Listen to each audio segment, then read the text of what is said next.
One night, Luna, a curious little kitten, gazed out her window at the starlit sky. She spotted a twinkling star that seemed to beckon her.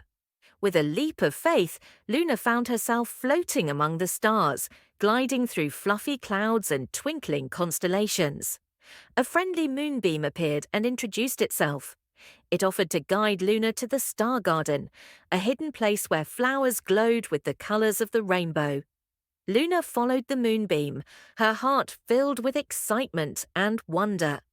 In the star garden, Luna chased moon butterflies and played with shimmering stardust.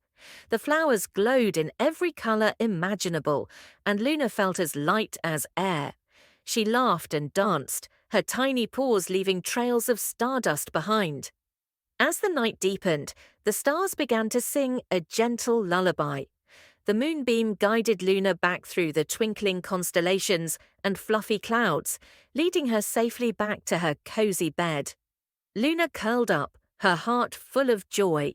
She drifted into a peaceful sleep, dreaming of her magical starlit adventure.